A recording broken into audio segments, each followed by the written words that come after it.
योऽन्तः प्रविश्य मम वाचमिमां प्रसुप्तां सञ्जीवयत्यखिलशक्तिधरस्वधाम्ना अन्यांश्च हस्तचरणश्रवणत्वगादीन् प्राणान्नमो भगवते पुरुषाय तुभ्यं।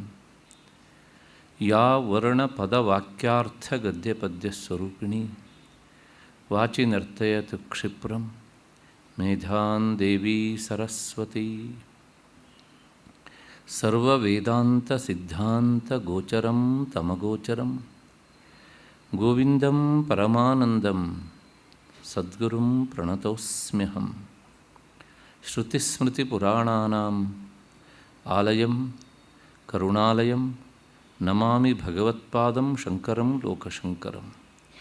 हरलीलावताराय शङ्कराय वरौजसे कैवल्यकलनाकल्पतरवे गुरवे नमः। सदात्मध्याननिरतं विषयेभ्यः पराङ्मुखं नौमि शास्त्रेषु निष्णातं ಚಂದ್ರಶೇಖರಭಾರತೀಂ. ನನ್ನ ವಿವೇಕ ಚೂಡಾಮಣಿಯ ಬಂಧುಗಳೇ, ಈ ಕಾರ್ಯಕ್ರಮದ ಪ್ರಾಯೋಜಕರಂತಹ ಶ್ರೀಯುತ ವೆಂಕಟೇಶ್ ಹಾಗೂ ಅವರ ಪರಿವಾರದವರೇ, ಎಲ್ಲ ಹಿರಿಯರೇ, ನನ್ನ ಮತ್ತು ನಿಮ್ಮೆಲ್ಲರ ಬುದ್ಧಿಯನ್ನು ಪ್ರಚೋದಿಸ್ತಾ ಇರುವಂತಹ ಆ ಮಹಾಚೈತನ್ಯಕ್ಕೆ ಅನಂತ ಪ್ರಣಾಮಗಳನ್ನು ಸಲ್ಲಿಸ್ತಾ ಇವತ್ತಿನ ಚಿಂತನೆಗೆ ಮುಂದಾಗ್ತಾ ಇದ್ದೇನೆ. ನಿನ್ನೆ ದಿವಸದ ಚಿಂತನೆಯಲ್ಲಿ ಶಿಷ್ಯ ಕೇಳಿದಂತಹ ಪ್ರಶ್ನೆಯ ಹಿನ್ನೆಲೆಯಲ್ಲಿ ಗುರುಗಳು ಅವನಿಗೆ ಪ್ರೇರಣೆ ಉಂಟಾಗಲಿ ಅಂಥೇಳಿ ಅವನನ್ನು ಸ್ವಲ್ಪ ಹೊಗಳಿಕೆಯ ಶಬ್ದದ ಮೂಲಕ ಇನ್ನೂ ಹೆಚ್ಚು ವೇದಾಂತದತ್ತ ಅವನನ್ನು ಅಭಿಮುಖನನ್ನಾಗಿ ಮಾಡ್ತಾ ಇದ್ದಾರೆ. ಆ ಪ್ರಕ್ರಿಯೆ ಹಿನ್ನೆಲೆಯಲ್ಲಿ ಅವನನ್ನು ಅದೇ ದಾರಿಯಲ್ಲಿ ಕರ್ಕೊಂಡು ಬಂದು ಕೊನೆಗೆ ಸಾಕಷ್ಟು ವಿಚಾರಗಳನ್ನು ಹೇಳಿದ್ದಾರೆ. ತಂದೆ ಮಾಡಿದ ಸಾಲವನ್ನು ಮಕ್ಕಳು ತೀರಿಸಬಹುದು, ಆದರೆ ಮೋಕ್ಷದ ದಾರಿಯಲ್ಲಿ ತನ್ನ ಅಜ್ಞಾನವನ್ನು ನಿವಾರಣೆ ಮಾಡಿಕೊಂಡು ತಾನೇ ಮುಕ್ತನಾಗಬೇಕು ಅಷ್ಟೇ ಹೊರತು ಬೇರೆಯವರ ಪ್ರಯತ್ನದಿಂದ ತಾನು ಮುಕ್ತನಾಗುವುದು ಸಾಧ್ಯ ಇಲ್ಲಪ್ಪ ಅಂತೆಲ್ಲ ಹೇಳ್ತಾ ಸಾಕಷ್ಟು ಲೌಕಿಕ ಉದಾಹರಣೆಗಳನ್ನು ಕೊಟ್ಟಿದ್ದನ್ನು ನಾವು ಈ ಸಂದರ್ಭ ಇನ್ನೊಮ್ಮೆ ನೆನಪಿಸಿಕೊಳ್ಬೇಕು. ತಲೆ ಮೇಲಿರುವ ಭಾರವನ್ನು ಹೊರಲಾರದೇ ಇದ್ದವನ ಹತ್ತಿರ ಹೋಗಿ ಹೊರುವ ಸಾಮರ್ಥ್ಯ ಇರುವ ಇನ್ನೊಬ್ಬ ಹೊರಬಹುದು, ಆದರೆ ಅವನಿಗಾದಂಥ ಹಸಿವನ್ನು ಬಾಯಾರಿಕೆಯನ್ನು ನಿವಾರಣೆ ಮಾಡೋದಕ್ಕೋಸ್ಕರ ನಿನ್ನ ಪರವಾಗಿ ನಾನು ನೀರು ಕುಡಿದು ನಿನ್ನ ಬಾಯಾರಿಕೆ ಹೋಗಲಾಡಿಸ್ತೇನೆ, ನಿನ್ನ ಪರವಾಗಿ ನಾನು ಊಟ ಮಾಡಿ ನಿನ್ನ ಹಸಿವನ್ನು ಹೋಗಲಾಡಿಸ್ತೇನೆ ಎನ್ನುವಂಥ ಮಾತು ಸುಳ್ಳು. ಅಲ್ಲಿ ಏನು ಹೇಳಿದಂಗಾಯಿತು ಅಂದರೆ, ಮೋಕ್ಷ ಎನ್ನುವಂಥದ್ದು ಇದೊಂದು ಮಾನಸಿಕವಾದ ಒಂದು ಎತ್ತರದ ಸ್ಥಿತಿ. ಎಲ್ಲೆಲ್ಲಿ ಮಾನಸ ವ್ಯಾಪಾರ ಅಂದರೆ ಕ್ರಿಯೆ ಇರ್ತದೆಯೋ ಅಲ್ಲೆಲ್ಲ ಅವರವರೇ ಪ್ರಯತ್ನ ಮಾಡಬೇಕೆ ಅಷ್ಟೇ ಹೊರತು ಬೇರೆಯವರು ಅವರ ಪರವಾಗಿ ಅಥವಾ ಬೇರೊಬ್ಬರ ಪರವಾಗಿ ಪ್ರಯತ್ನ ಮಾಡಿ ಅವರನ್ನು ಎತ್ತರಕ್ಕೆ ಏರಿಸುವುದು ಆಗುವುದಿಲ್ಲ. ಇದೊಂದು ಆತ್ಯಂತಿಕವಾದಂತಹ ಸತ್ಯದ ವಿಚಾರ.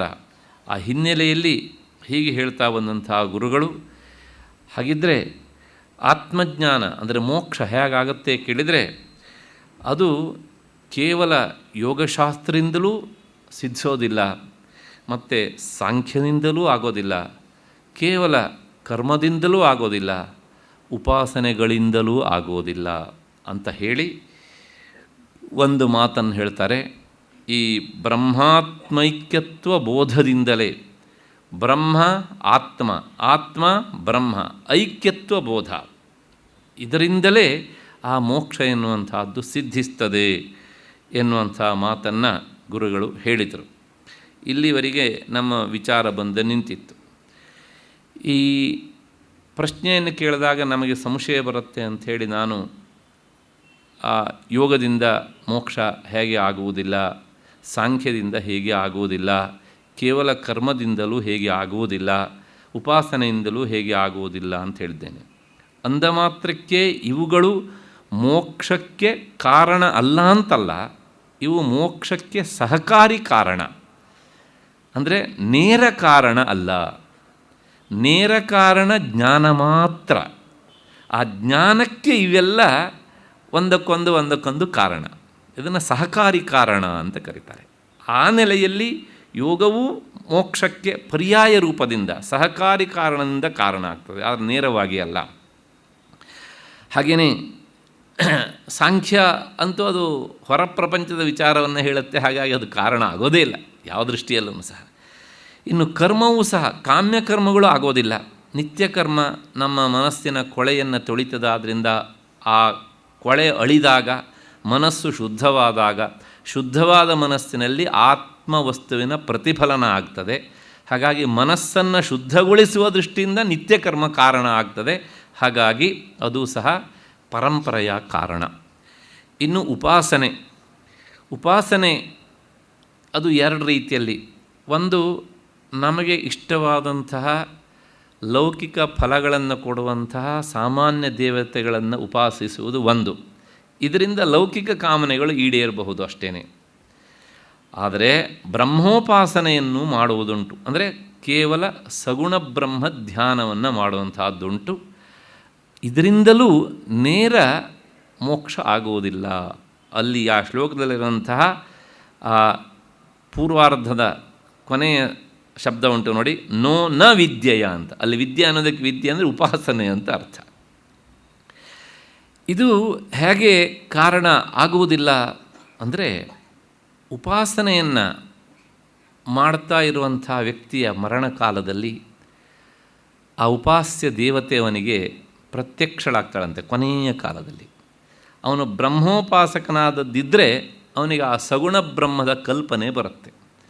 ಅದರಿಂದಾಗಿ ಆತ ಹಿರಣ್ಯಗರ್ಭನ ಲೋಕಕ್ಕೆ ಹೋಗ್ತಾನೆ. ಗೀತೆಯಲ್ಲಿ ಇದನ್ನೆಲ್ಲ ನಾನು ಹೇಳಿದ್ದೇನೆ 8ನೇ ಅಧ್ಯಾಯದಲ್ಲಿ. ಅಗ್ನಿರ್ಜ್ಯೋತಿ ರಹಶುಕ್ಲ ಷಣ್ಮಾಸ ಉತ್ತರಾಯಣಂ ತತ್ರ ಪ್ರಯಾತಾ ಗಚ್ಚಂತಿ ಬ್ರಹ್ಮವಿದೋ ಜನಾ ಎನ್ನುವಂಥ ಛಾಂದೋಗ್ಯ, ಬೃಹದಾರಣ್ಯಕ, ಐತಿರ ಎಲ್ಲ ಉಪನಿಷತ್ತುಗಳು ಈ ವಿಚಾರ ಬರುತ್ತೆ. ಈಶಾವಾಸ್ಯ ಉಪನಿಷತ್ತು ವಿಶೇಷವಾಗಿ ಉಪಾಸನೆಯನ್ನು ಹೇಳಲಿಕ್ಕೆ ಹೊರಟಂಥ ಒಂದು ಉಪನಿಷತ್ತು. ಹೀಗೆ ಈ ಉಪಾಸಕರು ಉಪಾಸನೆಯಿಂದಾಗಿ ಅವರು ಬ್ರಹ್ಮಲೋಕಕ್ಕೆ, ಹಿರಣ್ಯಗರ್ಭನ ಲೋಕಕ್ಕೆ ಹೋಗ್ತಾರೆ. ಅಲ್ಲಿ ಹೋದ್ಮೇಲೆ ಏನು ಅಂದರೆ, ಅಲ್ಲಿ ಹೋದ ಮೇಲೆ ಮತ್ವನಃ ತೇನ ಬ್ರಹ್ಮಲೋಕಗತಾನಾಂ ತತ್ರೈವ ಕೃತ ಸಾಕ್ಷಾತ್ಕಾರಾಣಂ ಕೈವಲ್ಯ ರೂಪಮೈವ ಮೋಕ್ಷ. ಅಲ್ಲಿ ಹೋದ್ಮೇಲೆ ಮತ್ವನ ಅವರು ವೇದಾಂತ ಚಿಂತನೆ ಮಾಡಲೇಬೇಕು. ಯಾಕೆಂದರೆ ಇಲ್ಲಿ ಮಾಡಲಿಲ್ವಲ್ಲ, ಅದಕ್ಕೋಸ್ಕರ ಅದನ್ನು ತಪ್ಪಿಸ್ಕೊಳ್ಳಿಕ್ಕೆ ಆಗೋದಿಲ್ಲ. ವೇದಾಂತ ವಿಚಾರವನ್ನು ಬಿಟ್ಟು ಬೇರೆ ದಾರಿಯಿಂದ ಮೋಕ್ಷ ಎನ್ನುವಂಥದ್ದು ಅದು ಅಸಾಧ್ಯವಾದ ಮಾತು. ಯಾಕೆ ಅಂದರೆ ಈ ವಿಷಯದಲ್ಲಿ ಉಪನಿಷತ್ತೇ ಹೇಳುತ್ತೆ, ತೇ ಬ್ರಹ್ಮಲೋಕೆ ತು ಪರಾಂತಕಾಲೇ ಪರಾಮೃತಾತ್ ಪರಿಮುಚ್ಚಂತಿ ಸರ್ವೇ. ಸಾಮಾನ್ಯವಾಗಿ ಯತಿಗಳನ್ನು ನಮಸ್ಕಾರ ಮಾಡುವಾಗ ಈ ಮಂತ್ರವನ್ನು ಹೇಳಿ ನಮಸ್ಕಾರ ಮಾಡುವಂತಹ ಪದ್ಧತಿ ಉಂಟು ನಮ್ಮಲ್ಲಿ. ಅವರು ಪರಾಮೃತಾತ್ ಅಲ್ಲಿ ಹೋಗಿ ಆ ವೇದಾಂತ ಚಿಂತನೆಯನ್ನು ಮಾಡುವುದರ ಮೂಲಕ ಮುಚ್ಚಂತೆ. ಅಂದರೆ ಆ ಹಿರಣ್ಯಗರ್ಭನಿಗೆ ಮೋಕ್ಷ ಆಗುವಾಗ ಅವನೊಂದಿಗೆ ಇವರಿಗೆ ಮೋಕ್ಷ ಅಂತ, ಅಲ್ಲಿವರೆಗೂ ಅವರು ಕಾಯಲೇಬೇಕು ಹೀಗೆ ಅಂತ. ಹಾಗಾಗಿ ಮೋಕ್ಷ ಎನ್ನುವಂಥದ್ದು ನೇರ ಮೋಕ್ಷಕ್ಕೆ ಕಾರಣ ಆಗೋದಿಲ್ಲ, ಉಪಾಸನೆ ಎನ್ನುವಂಥದ್ದು. ಅಷ್ಟು ಹಿನ್ನೆಲೆಯಲ್ಲಿ ಸ್ಮೃತಿಗಳೆಲ್ಲ ಹೇಳ್ತವೆ, ಬ್ರಹ್ಮಣ ಸಹತೆ ಸರ್ವೇ ಸಂಪ್ರಾಪ್ತೆ ಪ್ರತಿ ಸಂಚರೆ ಪರಸ್ಯಾಂತೆ ಕೃತಾತ್ಮಾನಃ ಪ್ರವಿಶಂತಿ ಪರಂಪದಂ. ಅವನೊಂದಿಗೆ ಇವರಿಗೆ ಮೋಕ್ಷ, ಅಲ್ಲಿವರೆಗೂ ಇವರು ಹಾಗೇನೇ ಕಾಯ್ತಾ ಇರಬೇಕು, ವೇದಾಂತ ಚಿಂತನೆ ಮಾಡ್ತಾನೆ ಇರಬೇಕು ಹೀಗೆ. ಅಷ್ಟು ಹಿನ್ನೆಲೆಯಲ್ಲಿ ಈಗ ಒಂದು ಪ್ರಶ್ನೆ, ಬ್ರಹ್ಮ ವಸ್ತು ಎನ್ನುವಂಥದ್ದು ಅದು ಶಾಶ್ವತವಾದದ್ದು. ಅದರ ಸ್ವರೂಪವನ್ನು ತಿಳಿಯುವುದೇ ಮೋಕ್ಷ ಅಂತಾದ ಮೇಲೆ ಮೋಕ್ಷವು ಶಾಶ್ವತ. ಹಾಗಾಗಿ ಈ ಶಾಶ್ವತವಾದಂತಹ ಮೋಕ್ಷವನ್ನು ಪಡೆಯುವುದು ಅಂದರೆ ಬ್ರಹ್ಮ ಸಾಕ್ಷಾತ್ಕಾರ ಮಾಡಿಕೊಳ್ಳುವುದು ಅಂತ. ಹಾಗಿದ್ರೆ ಈಗ ನಾವು ಬ್ರಹ್ಮ ಆಗಿಲ್ವೋ ಅಂತ ಒಂದು ಪ್ರಶ್ನೆ. ಈಗಲೂ ನಾವು ಬ್ರಹ್ಮವೇ. ಆದರೆ ನಮಗೇನಾಗಿದೆ ಅಂದರೆ ಈ ಮಾಯೆಯಿಂದಾಗಿ ಒಂದು ಮರೆವು ಆವರಿಸಿಬಿಟ್ಟಿದೆ ನಮ್ಮನ್ನು. ಶಾಸ್ತ್ರದ ಭಾಷೆಯಲ್ಲಿ ಅದನ್ನು ಕಂಠಗತ ವಿಸ್ಮೃತ ಚಾಮೀಕರವತು ಅಂತ. ಕತ್ತಿನಲ್ಲೇ ಸರ ಹಾಕ್ಕೊಂಡಿದ್ದಾಳೆ ಒಬ್ಬಾಕೆ ಗೃಹಿಣಿ. ಬಹಳಷ್ಟು ಸರಗಳ ನಡುವೆ ತನಗಿಷ್ಟವಾದಂಥ ಒಂದು ಸರ ಏನಾಗಿದೆ, ಅಲ್ಲ ಸ್ವಲ್ಪ ಯಾವುದೋ ಸರದ ಮಧ್ಯೆಲ್ಲ ಸೇರಿಕೊಂಡಿದೆ, ಹಾಗಾಗಿ ಅದು ಕಳೆದು ಹೋಗಿದೆ ಅಂದ್ಕೊಂಡು ಊರೆಲ್ಲ ಸುತ್ತಾಡಲಿಲ್ಲಂತೆ ಅವಳು. ಕೊನೆಗೆ ಆಕೆಯ ಗೆಳತಿ ಒಬ್ಬಾಕೆ ಬಂದು ಈಕೆಯ ಕತ್ತನ್ನೆಲ್ಲ ಶೋಧಿಸಿ, ಅಯ್ಯೋ ನೀನು ಇಷ್ಟೊತ್ತು ಹುಡುಕ್ತಾ ಇದ್ದಂಥ ಸರ ಇಲ್ಲೇ ಇದೆಯಲ್ಲ, ಯಾಕೆ ಚಡಪಡಿಸ್ತಾ ಇದ್ದೀಯೇ ಅಂತ ಕೇಳಿದಾಗ, ಓ ಹೌದಲ್ವಾ, ಸಿಕ್ತು ನನ್ನ ಸರ ಅಂತ ಹೇಳಲ್ಲಂತೆ. ಸಿಕ್ತು ಅಂತ ಈಗ ಹೇಳ್ತಾ ಇದ್ದಾಳೆ ಅವಳು, ವಾಸ್ತವಿಕವಾಗಿ ಕಳೆದಿದ್ರೆ ತಾನೇ ಅದು ಸಿಕ್ತು ಅಂತ ಹೇಳೋದು. ಹಾಗಿದ್ರೆ ಏನು ಅದು? ಇವಳ ಗಮನಕ್ಕೆ ಅಂದರೆ ತಿಳುವಳಿಕೆಗೆ ಇದ್ದಿದ್ದು ಇವಳ ತಿಳುವಳಿಕೆಗೆ ಬರದೇ ಇದ್ದದ್ರಿಂದ ಅದು ಇದ್ದೂ ಇಲ್ಲದಂತೆ ಆಗಿತ್ತು. ನನ್ನ ಸರ ಕಳೆದು ಹೋಯಿತು ಅಂತ ಹೇಳುವಾಗಲೂ ಕತ್ತಿನಲ್ಲಿತ್ತು, ಈಗ ಸಿಕ್ಕಿತು ಅಂತ ಹೇಳುವಾಗಲೂ ಕತ್ತಿನಲ್ಲೇ ಇದೆ. ಹಾಗಿದ್ರೆ ಏನಾಯಿತು ಅಂದರೆ ತನಗೆ ಸಿಗಲಿಲ್ಲ, ಕಳೆದು ಹೋಯಿತು ಅನ್ನೋ ಭಾವನೆ ಇತ್ತಲ್ಲ, ಆ ಕಳೆದು ಹೋಯಿತು ಅನ್ನುವ ಭಾವನೆ ದೂರವಾಯಿತು. ಸಿಗಲಿಲ್ಲ ಎನ್ನುವಂಥ ಭಾವನೆ ಅಳಿದು ಸಿಕ್ಕಿತು ಅನ್ನುವಂಥ ಭಾವನೆ ಬಂತು. ಇದೆರಡೂ ನೋಡಿ ಮಾನಸಿಕವಾದ ಸ್ಥಿತಿ. ಅಂದರೆ ಮೋಕ್ಷವೂ ಸಹ ಅದೊಂದು ಮಾನಸಿಕವಾದ ಸ್ಥಿತಿ. ಇದನ್ನು ನಾವು ಮತ್ತೆ ಮತ್ತೆ ಮನಸ್ಸಿಗೆ ತಂದುಕೊಳ್ಬೇಕು. ಇದನ್ನು ಶಾಸ್ತ್ರದ ಪರಿಭಾಷೆಯಲ್ಲಿ ನಾನು ಹಿಂದೂ ಇದನ್ನು ಹೇಳಿದ್ದೇನೆ, ಪ್ರಾಯಶಃ ಕಂಠಗತ ಚಾಮೀಕರ ನ್ಯಾಯ ಅಂತ ಕರೀತಾರೆ. ಈ ಉದಾಹರಣೆ ಅರ್ಥ ಆಗದೇ ಇದ್ದರೆ ಇನ್ನೂ ಒಂದು ಉದಾಹರಣೆಯನ್ನು ಶಾಸ್ತ್ರ ಹೇಳುತ್ತೆ. ಮಹಾಭಾರತದ ಕರ್ಣ ರಾಧೇಯ ಅಂತ ಅವನು ಪ್ರಸಿದ್ಧನಾದವನು. ಮಹಾಭಾರತ ಯುದ್ಧಕ್ಕಿಂತ ಪೂರ್ವದಲ್ಲಿ ಕೃಷ್ಣ ಏನಾದರೂ ಮಾಡಿ ಇವ್ರನ್ನೆಲ್ಲ ಬಗ್ಗು ಬಡಿಬೇಕು, ಯಾಕೆಂದರೆ ಅನ್ಯಾಯದ ದಾರಿಯನ್ನು ಹಿಡಿದಿದ್ದಾರೆ ಅಂತ. ಹಾಗಾಗಿ ಈ ಕರ್ಣ ಬದುಕಿರುವಾಗಲೇ ಅವನನ್ನು ಅರ್ಧ ಸರಿ ಮಾಡಬೇಕು ಅಂತ ಪ್ರಯತ್ನ ಪಟ್ಟ, ಆದರೆ ಅವನು ಜಗ್ಲಿಲ್ಲ. ಕೊನೆಗೆ ಇವಾಗ ಕುಂತಿಯನ್ನು ಕಳಿಸಿ ಅವನಿಗೆ ಸತ್ಯಸ್ಥಿತಿಯನ್ನು ತಿಳಿಸಿದಾಗ ಅವನು ಮನಸ್ಸು ಪಾಂಡವರ ಕಡೆಗೆ, ದೇಹ ಕೌರವರ ಕಡೆಗೆ ಆಗತ್ತೆ ಅಂತ. ಎಂಥ ದೂರದರ್ಶಿತ್ವ ಒಂದು. ಕುಂತಿಯನ್ನು ಕಳಿಸ್ತಾನೆ, ಈ ಸಂದರ್ಭದಲ್ಲಿ ಹೋಗಿ ನೀನು ಅವನಿಗೆ ಸತ್ಯವನ್ನು ತಿಳಿಸು. ಕುಂತಿ ಬಂದು ಹೇಳ್ತಾಳೆ, ನೀನು ರಾಧೇಯನಲ್ಲ, ನೀನು ಕೌಂತೇಯ ಅಂತ. ಆ ಮಾತನ್ನು ಕೇಳಿದಾಗ ಕರ್ಣನಿಗೆ ಏನು ಭಾವನೆ ಬರ್ತದೆ? ಓಹೋ, ನಾನು ಕ್ಷತ್ರಿಯ, ನಾನು ಪಾಂಡವರಿಗೆ ಸಮನಾದವನು, ನಾನು ಕುಂತಿಯ ಪುತ್ರ. ಈಗ ಪ್ರಶ್ನೆ ಇಷ್ಟೇ, ಕುಂತಿ ಈ ಮಾತನ್ನು ಹೇಳುವುದಕ್ಕಿಂತ ಮೊದಲೂ ಸಹ ಅವನು ಕೌಂತೇಯ ಆಗಿದ್ದನೋ ಇಲ್ವೋ? ಆಗಿದ್ದ. ಹಾಗಿದ್ರೆ ಆಗಲಿಲ್ಲ ಎನ್ನುವಂತಹ ಈ ಭ್ರಮೆ ಅವಳ ಮಾತಿನಿಂದ ನಿವಾರಣೆ ಆಯಿತು. ಅಷ್ಟೇ ಅಲ್ಲ, ಇಷ್ಟು ದಿವಸ ತಾನು ರಾಧೇಯ ಅಂದರೆ ಅಂಬಿಗನ ಮಗ ಎನ್ನುವಂಥ ಭಾವನೆ ಇತ್ತಲ್ಲ, ಅದು ಅಳಿಯಿತು. ಮೊದಲೇ ತಾನು ಏನಾಗಿದ್ನೋ ಆದದ್ದು ಗೊತ್ತಿರಲಿಲ್ವೋ, ಅದು ಗೊತ್ತಾದಾಗ ಮತ್ತೆ ಅಲ್ಲಿಯೇ ನೆಲೆ ನಿಂತ.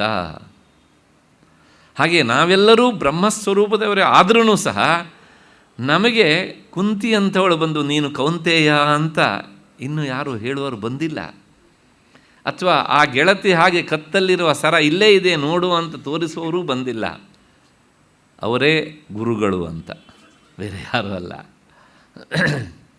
ಈಗ ವೇದಾಂತ ನಮ್ಮ ಸ್ವರೂಪವನ್ನು ತಿಳಿಸೋದಕ್ಕೆ ಇಂಥ ಸಾಕಷ್ಟು ಉದಾಹರಣೆಯನ್ನು ಕೊಡುತ್ತೆ. ಹೆಚ್ಚೇಕೆ ವಾಲ್ಮೀಕಿ ಮುನಿಗಳು ಒಂದು ಉದಾಹರಣೆ ಕೊಡ್ತಾರೆ ರಾಮಾಯಣದಲ್ಲಿ.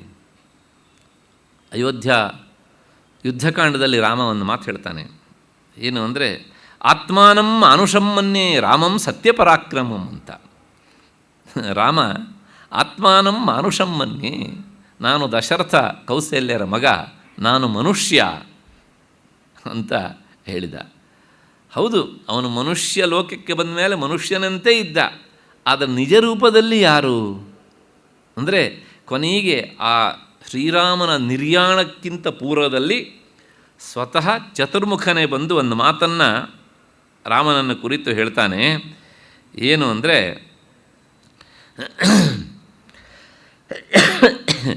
ನೀನು ವಾಸ್ತವಿಕವಾಗಿ ದಶರಥನ ಮಗನಲ್ಲ. ಇದು ಕೇವಲ ಆರೋಪಿತವಾದ ಸಂಬಂಧ. ವಾಸ್ತವಿಕವಾಗಿ ನೀನು ಯಾರು ಕೇಳಿದರೆ, ನೀನು ಏಕಶೃಂಗ ಅಂದರೆ ಸಾಕ್ಷಾತ್ ನಾರಾಯಣನಿದ್ದೀಯೆ ನೀನು ಅಂತೆಲ್ಲ ಹೇಳಿದಾಗ ಮೊದಲು ಅವನೇ ಆಗಿದ್ದ. ತಕ್ಷಣ ಓ ಹೌದಲ್ವಾ ಅಂತ ಅನ್ನಿಸ್ತಂತೆ. ಅಷ್ಟೇ. ಇದರಿಂದ ನಮಗೆ ಎರಡು ವಿಷಯ ನಿಖರವಾಗತ್ತೆ. ಒಂದು, ನಾವು ಮೂಲತಃ ಬ್ರಹ್ಮಸ್ವರೂಪದವರೇ ಆಗಿದ್ರೂ ಸಹ ಅದನ್ನು ಜ್ಞಾಪಿಸುವವನೊಬ್ಬ ಬೇಕು. ಜ್ಞಾಪಿಸುವವನಂದರೆ ತಿಳಿಸಿಕೊಟ್ಟು ನಮಗೆ ಅನುಭವಕ್ಕೆ ಬರುವಷ್ಟರ ಮಟ್ಟಿಗೆ ನಮ್ಮನ್ನು ಕರ್ಕೊಂಡು ಹೋಗಬೇಕು. ಸುಮ್ಮನೆ ಜ್ಞಾಪಿಸುವನಂದರೆ ಹೀಗೆ ಹೇಳಿದ ಮಾತ್ರಕ್ಕೆ ಆಗೋದಿಲ್ಲ. ಇಲ್ಲೊಂದು ಮತ್ತೆ ಪುನಃ ಸಂಶಯ, ಅವರಿಗೆಲ್ಲ ಒಂದು ಸಲ ಹೇಳಿದಾಗಲೇ ಆಯ್ತಲ್ಲ, ನಮಗೆ ಯಾಕೆ ಆಗೋದಿಲ್ಲ ಅಂತ. ಹೌದು, ನಾನು ಇದನ್ನು ನೋಡಿ, ಈ ಉದಾಹರಣೆ ಗಮನಿಸಿ. ಕಳೆದು ಹೋದಂತಹ ಸರ ಕಳೆದು ಹೋಗಲಿಲ್ಲ, ಆದರೆ ಅದು ಕೇವಲ ಭ್ರಮೆ. ಇಲ್ಲೇ ಇದೆ ಅಂತ ಪ್ರತ್ಯಕ್ಷ ಕೈಯಲ್ಲಿ ಹಿಡಿದು ತೋರಿಸಿದ್ದಾಳೆ ಅಲ್ವಾ? ಒಂದು ಅಲ್ಲಿ ಸ್ಪಷ್ಟವಾಗಿ ಅರ್ಥ ಆಗುತ್ತೆ ನಮಗೆ, ಸುಲಭವೂ ಕೂಡ. ಹಾಗೆ ಕುಂತಿಯೇ ಬಂದು ನಾನು ನಿನ್ನ ತಾಯಿಯಪ್ಪ ಅಂತ ಹೇಳಿದಾಗ ಅಲ್ಲಿಯೂ ಸ್ಪಷ್ಟವಾಗುತ್ತೆ. ಏಕೆಂದರೆ ಎದುರುಗಡೆಗೆ ನೇರವಾಗಿ ಕಾಣ್ತಾ ಇದ್ದಾಳೆ. ಹಾಗೆ ರಾಮನಿಗೂ ಸಹ ಅವನು ಮೂಲತಃ ಅವನೇ ಆದ್ದರಿಂದ ತಕ್ಷಣ ಅವನಿಗೆ ಹೇಳಿದ ತಕ್ಷಣ ನೆನಪಿಗೆ ಬಂತು. ನಮಗೆ ಯಾಕೆ ಬರುವುದಿಲ್ಲ ಅಂದರೆ, ನಾನು ಮೊನ್ನೆ ದಿವಸ ಹೇಳಿದ್ದೇನೆ, ನಾವು ಎಷ್ಟೋ ಜನ್ಮಗಳಿಂದ ನಮ್ಮ ಸ್ವರೂಪದ ಬಗ್ಗೆ ವಿಚಾರ ಮಾಡೋದನ್ನು ಬಿಟ್ಟಿದ್ದೇ ಕಾರಣ. ಹಾಗಾಗಿ ನಮ್ಮ ಅಂತಃಕರಣದ ಮೇಲೆ ಹಿತ್ತಾಳೆಯ ಪಾತ್ರೆಯ ಮೇಲೆ ಕಿಲುಬು ಕಟ್ಟಿದ ಹಾಗೆ ಅಜ್ಞಾನದ ಲೇಯರ್ ಬಹಳ ಥಿಕ್ಕಾಗಿರುತ್ತೆ. ಹಾಗಾಗಿ ಈ ಲೇಯರ್ ಹೋಗಬೇಕು ಅಂದರೆ, ಕಿಲುಬಿನ ಲೇಯರ್ ಅದು ಒಂದೆರಡು ಸಲ ಹುಣಸೆಹಣ್ಣು ಹಚ್ಚಿದರೆ ಬಿಡೋಲ್ಲ. ಅದು ಮತ್ತೆ ಮತ್ತೆ ಹಚ್ಚಬೇಕು, ಮತ್ತೆ ಮತ್ತೆ ಉಜ್ಜಬೇಕು. ಆ ಉಜ್ಜುವ ಕೆಲಸವನ್ನು ಗುರುಗಳು ಹೀಗೆ ಅಂತ ಹೇಳಿಕೊಟ್ಟಾದಮೇಲೆ ನಾವು ಮತ್ತೆ ಮತ್ತೆ ಉಜ್ಜುತ್ತಾ ಇರಬೇಕು. ನಾವು ಅದನ್ನು ಮಾಡೋದಿಲ್ಲ. ಯಾಕೆಂದರೆ ನಮ್ಮ ಲೌಕಿಕ ಜೀವನದ ಮಧ್ಯೆಯಲ್ಲಿ ಅದಕ್ಕೆ ಪುರುಷೊತ್ತಿಲ್ಲ ನಮಗೆ.